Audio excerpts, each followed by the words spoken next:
Response तो बहुत ही अच्छा है। जो मैंने सोचा है ना, उससे बहुत ही ज़्यादा अच्छा है रिस्पॉन्स है। और दूसरा, फिटिंग बहुत अच्छी है। मैं आज से नहीं, भाई को कम से कम ना भी कुछ 6 से 7 महीने बाद पहले से फॉलो कर रहा हूँ। आपको बस अपने बजट को देखना है। ऐसा नहीं है कि कोई इंपोर्टेड किट है तो वो बहुत अच्छी एवरेज या बहुत अच्छी परफॉर्मेंस देगी, नहीं, ऐसा नहीं है। So hello and welcome to the channel friends. जब भी कोई कार ओनर अपनी गाड़ी में सीएनजी लगाने का प्लान करता है तो उसके दिमाग में बहुत सारे सवाल होते हैं कि अगर मैं अपनी गाड़ी में सीएनजी लगाता हूं तो कहीं गाड़ी की परफॉर्मेंस तो ख़राब नहीं हो जाएगी, गाड़ी की चाल तो नहीं बिगड़ जाएगी, और मैं अपनी लाखों की गाड़ी में सीएनजी लगाने में जो पैसा इन्वेस्ट करूंगा, क्या उस पैसे को इन्वेस्ट करने का मुझे कोई फ़ायदा मिलेगा कि नहीं मिलेगा, कि एवरेज गाड़ी का कितना बढ़ेगा। सबसे पहला सवाल यही होता है किसी भी कार ओनर का जब हमारे पास इंक्वायरी आती है कि भाई सीएनजी तो लगा दोगे आप, बट हमें एवरेज में कितना इजाफा मिलेगा, सीएनजी लगाने का कोई फ़ायदा है कि नहीं। तो इन सब सवालों के जवाब मैं आपको इस वीडियो में दूंगा। उससे पहले, ये है 2020 की मारुति सुजुकी स्विफ्ट। इसमें करीब 1 महीने पहले हमने सीएनजी किट इंस्टॉल की थी और आज गाड़ी के ओनर आए हमसे आरसी कलेक्ट करने। ये आप देख सकते हैं, ये इस गाड़ी की आरसी है और इसमें हमने इंडोर्समेंट करा दिया पेट्रोल ऑब्लिक सीएनजी, आप देख पा रहे हैं। तो आरसी कलेक्ट करने आए थे तो हमने सोचा एक गाड़ी का रिव्यू वीडियो बना लेते हैं कि भाई गाड़ी की परफॉर्मेंस कैसी मिल रही है और एवरेज में इनको क्या इजाफा मिला है। इस वीडियो से आपको काफ़ी सारे डाउट्स क्लियर हो जाएंगे कि भाई सीएनजी लगाने का कोई फ़ायदा है कि नहीं। तो पहले मैं आपको दिखा देता हूँ कि हमने इस गाड़ी में फिटिंग किस तरह से की थी, क्या क्या पार्ट्स गाड़ी में कहाँ कहाँ लगे हैं। तो यह है हमारा स्विफ्ट का इंजन में, और एक नज़र अगर आप देखें तो आपको एहसास भी नहीं हो पाएगा कि इस गाड़ी में सीएनजी किट इंस्टॉल्ड है जब तक कि आपकी नज़र इस फिलिंग वॉल्व पे ना पड़े। तो ये हमारा फिलिंग वॉल्व है, इसी के थ्रू हम गाड़ी में गैस फिल कराते हैं। नीचे की तरफ अगर आप देख पा रहे हैं, ये रिड्यूसर है। रिड्यूसर का काम होता है सिलेंडर से आने वाली हाई प्रेशर गैस को गाड़ी के अकॉर्डिंग लो प्रेशर में कन्वर्ट करना। साथ में इसके यहाँ पीछे की तरफ ये गेज लगा होता है। गेज का काम होता है, जो स्विच होता है हमारा गाड़ी में सीएनजी का, उसमें इंडिकेट करना कि गाड़ी में भी कितनी गैस है, हमें कब नेक्स्ट रिफिल कराना है। ये हमारा मैप सेंसर है सीएनजी सिस्टम का। पीछे की तरफ इसमें लगे हैं इंजेक्टर रेल्स, ये रेड वाले। ऐसा काम होता है इंडिविजुअली गैस को इंजन में पंप करना। साथ में ये ईसीएम है सीएनजी सिस्टम का। इसी में काम होता है जितने भी कंपोनेंट्स हमारे सीएनजी किट के इंस्टॉल्ड हैं उन सबको कमांड देना। जो भी हम ट्यूनिंग्स करते हैं वो सारी ट्यूनिंग इसी में जाके सेव होती है। तो ये तो हमारे सारे पार्ट्स हैं सीएनजी किट के। उसके अलावा जो हमने इसमें एड ऑन्स किए हैं, आप ये देख सकते हैं, सीएनजी फिल्टर। फिल्टर का काम होता है किसी भी तरह की इम्प्योरिटीज़ को इंजन ब्लॉक में जाने से रोकना। वायरिंग की क्वालिटी आप देख सकते हैं, प्रॉपर्ली स्लीव्ड हमने इसमें वायरिंग की है। ये मारुति की वायरिंग है, ये हमारी की भी वायरिंग है। साथ में इसके हमने लगाया ये स्टैटिक एडवांसर। एडवांसर का काम होता है जब गाड़ी हमारी सीएनजी पे चलती है तो उसकी परफॉर्मेंस थोड़ी सी ड्रॉप हो जाती है, क्योंकि सीएनजी एक डिफरेंट फ्यूल है, उसकी जो कंबस्शन टेम्परेचर है वो काफ़ी हाई होता है।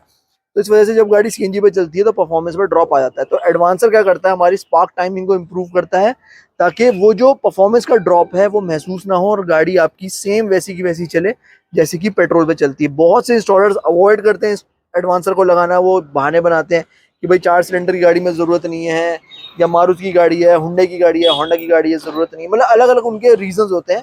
तो ऐसा कुछ नहीं है, एडवांसर की ज़रूरत पड़ती है। हाँ, अगर आपकी गाड़ी में कंपैटिबिलिटी इश्यूज़ हैं तो एक बात अलग है, मगर अगर कंपैटिबिलिटी इश्यूज़ नहीं है तो एडवांसर ज़रूर लगाएं। इस गाड़ी में डायनामिक एडवांसर की ज़रूरत बिल्कुल नहीं पड़ती। ये गाड़ी स्टैटिक एडवांसर के साथ भी बहुत शानदार बिहेव करती है। तो जब भी आप सीएनजी लगाएं इस गाड़ी में तो आप एडवांसर के लिए अपने इंस्टॉलर को इंसिस्ट ज़रूर करें। साथ में हमने इस गाड़ी में जितने भी कनेक्शंस किए हैं वो सारे सोल्डरिंग के थ्रू किए हैं, कपलर टू कपलर नहीं किए हैं, क्योंकि कपलर्स क्या है वक्त के साथ ढीले पड़ जाते हैं और फिर गाड़ी में अनएक्सपेक्टेड जर्क्स और मिसिंग के इशू आने लग जाते हैं। कपलर टू कपलर सुनने में बड़ा फैंसी लगता है कि भाई तार नहीं कटा, ये नहीं हुआ, मगर लॉन्ग रन में वो आपको कहीं ना कहीं प्रॉब्लम में फंसा सकते हैं। सोल्डरिंग में क्या होता है, तार कटता ज़रूर है मगर सोल्डरिंग कर देने से जो उसका करंट का फ्लो है सेम एग्जैक्ट वैसे ही हो जाता है जैसा तार कटने से पहले था। और बहुत से इंस्टॉलर्स ये भी कहते हैं कि भाई हम कपलर टू कपलर करेंगे तो गाड़ी की वारंटी आपकी नहीं जाएगी। तो ऐसा नहीं है, गाड़ी की वारंटी बिल्कुल ख़त्म हो जाती है सीएनजी लगाने के बाद। आप बाहर से एक नट या एक पेच भी लगवा लोगे अपनी गाड़ी में तो कंपनी वालों को बहाना मिल जाता है वारंटी वॉइड करने का। तो ये तो फिर भी सीएनजी है। तो इन सब बातों में ना आए, हमेशा ऐसा काम कराएं जो कि आपके लिए लॉन्ग रन में रिलायबल हो और आपको कभी किसी प्रॉब्लम में फंसने ना दे। तो अब आप देख सकते हैं हर चीज़ प्रॉपरली इंटैक्ट वे में इंस्टॉल्ड है, कुछ भी चीज़ आपको आउट ऑफ प्लेस नहीं लगेगा। इंजन पे आपको पूरा एकदम नीट एंड क्लीन दिखाई दे रहा है, कुछ भी ऐसा नहीं है कि कुछ भी कहीं भी लटका दिया, कहीं भी कुछ भी टांग दिया। अब एक बार मैं आपको दिखाता हूँ, हमने इसमें लगाया है ये रेयर फिलिंग नोजल। बहुत से लोगों का ये कंसर्न होता है कि यार मैं बार बार बोनट नहीं खोलना चाहता, तो आप इसमें रेयर फिलिंग नोजल भी आराम से लगवा सकते हैं। स्विफ्ट में, डिज़ायर में या बलेनो में, इनमें बहुत जगह है, आप आराम से पीछे फिलिंग वॉल लगवा सकते हैं। अब एक बार मैं आपको बूट स्पेस दिखा देता हूँ, इसमें हमने सिलेंडर का प्लेसमेंट कैसे किया है। तो हमने इस गाड़ी में जो सिलेंडर का प्लेसमेंट किया है उसमें स्टैंड लगाया है नीचे की तरफ, सिलेंडर को हमने नीचे की तरफ लगाया है जिसमें कि स्टेपनी पीछे की तरफ खड़ी है।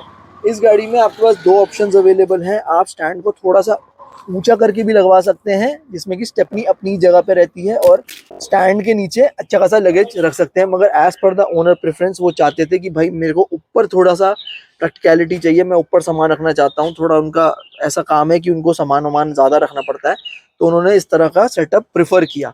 आप वो भी करा सकते हो, ये भी करा सकते हो, अपनी अपनी प्रेफरेंस की बात है। साथ में आप देख सकते हैं डक्टिंग भी की है, स्टैंड की क्वालिटी आप देख सकते हैं, पाइप वाला स्टैंड है, साथ में इसमें पूरी रबर ग्रिपिंग वगैरह की है। इस तरफ से मैं आपको दिखाता हूँ, ये देखिए रबर ग्रिप वगैरह सब कुछ लगा के नीट एंड क्लीन तरह से इसमें पूरा सेटअप किया गया है। अब एक बार गाड़ी के ओनर से पूछते हैं कि गाड़ी का उनका क्या फीडबैक है। सर 1800 किलोमीटर शायद आपने चला दी, हाँ जी, महीना भर हो गया सीएनजी बिल्कुल लगे, सर। तो क्या रिस्पॉन्स दे रही है गाड़ी? रिस्पॉन्स तो बहुत ही अच्छा है, जो मैंने सोचा है ना उससे बहुत ही ज्यादा अच्छा है रिस्पॉन्स है। और दूसरा फिटिंग बहुत अच्छी है। मैं आज से नहीं, भाई को कम से कम ना भी कुछ 6 से 7 महीने पहले से फॉलो कर रहा हूँ। और बहुत बात भी होती है भाई के बारे में, तो उसके बारे में मुझे बहुत अच्छा लगा, इसलिए मैंने इनके पास आया और इन्होंने अच्छी गाइड की। और सबसे बेस्ट है इनकी फिटिंग, फिटिंग के ऊपर ही लोग इनके पास आते हैं। एवरेज वगैरह क्या दे रही है? और एवरेज हमारी बहुत ही अच्छी चल रही है। अभी पेट्रोल में जो एवरेज चलती थी वो हमारी 15-16 चलती है, अब इसमें 28 से 30 के पास मुझे एवरेज मिल रही है, डबल मिल रही है। देखिए मैं एवरेज का थोड़ा सा क्लियर कर दूं, बहुत से लोगों का सबसे बड़ा सवाल यही होता है, देखिए रीजन यही है सीएनजी लगाने का कि भाई एवरेज बचत कितनी होगी।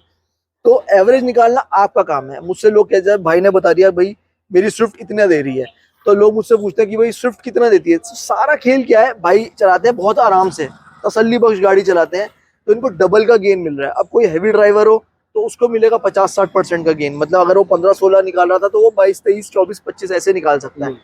अगर सारा खेल जो है ना आपकी ड्राइविंग स्टाइल का है, ट्रैफिक कंडीशन का है। अब यही भाई अगर पूरा एक घंटे जाम में खड़ा रहे तो गाड़ी कहाँ से एवरेज देगी? कहाँ से? इंजन तो चल ही रहा है ना, सीएनजी तो फूकी रही है, टायर नहीं चल रहा, मीटर ही तो नहीं चल रहा ना, स्पीडोमीटर या आपका जो गेज है वही तो नहीं चल रहा ना, बाकी इंजन तो रनिंग कर रहा है। तो आपका जो मेन कंसर्न जब भी आप अपनी गाड़ी में सीएनजी लगाएं तो इस चीज को पकड़ लो, मिनिमम मरे से मरा आपको 50-60% का गेन तो मिलेगा ही मिलेगा, आप कैसी भी गाड़ी चलाओ। और अगर आप बहुत स्मूथली गाड़ी को चलाते हो, बहुत इत्मीनान से तसल्ली बख्श गाड़ी चलाते हो, तो ये गेन 100% भी हो जाते हैं, कई कई जगह तो 120% भी हो जाता है। मेरे पास ऐसे भी कस्टमर्स का फीडबैक है जो 32-34 भी निकाल रहे हैं स्विफ्ट से। उनकी अपना ड्राइविंग स्टाइल है और ट्रैफिक कंडीशन है, वो किस टाइमिंग पे गाड़ी चलाते हैं। तो जब भी आप अपनी गाड़ी में सीएनजी लगाएं, आपका मेन फोकस और मेन कंसर्न होना चाहिए कि भाई इंस्टॉलेशन की क्वालिटी कैसी है, और इंस्टॉलेशन होने के बाद ट्यूनिंग किस तरह से की है। अगर आपकी गाड़ी की ट्यूनिंग अच्छी नहीं है ना तो एवरेज गाड़ी अच्छी नहीं देगी। अगर गाड़ी आपकी रफ चलती है, भारी भारी चलती है, तो आप उसे दबाओगे, एक्सीलेटर ज़्यादा दोगे तो वो एवरेज अच्छी नहीं देगी।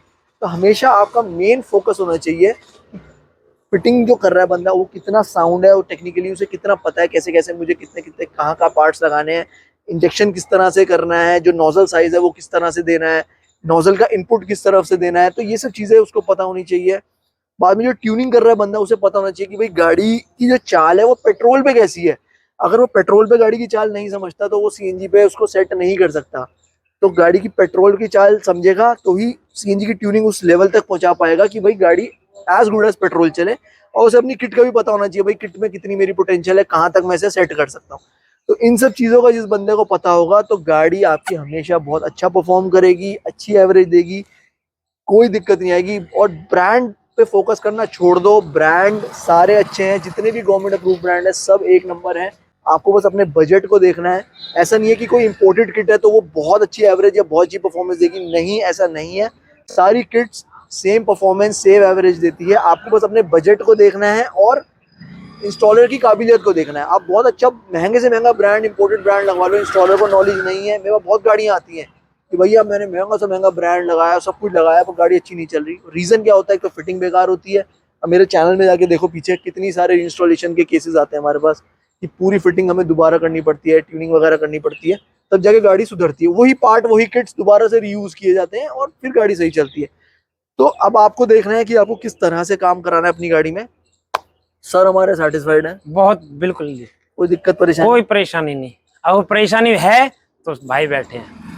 तो सर सेटिस्फाइड है, हम भी सेटिस्फाइड है। अगर आपको भी अपनी गाड़ी में सीएनजी किट इंस्टॉल करानी है, सीएनजी कोई भी सर्विसेज चाहिए, तो आप मुझसे व्हाट्सएप पे और इंस्टाग्राम पे कनेक्ट कर सकते हैं। और अगर आपको वीडियो अच्छी लगी, इसे लाइक करिए, शेयर करिए, मुझे सब्सक्राइब करिए और बेल आइकन दबाना ना भूलें।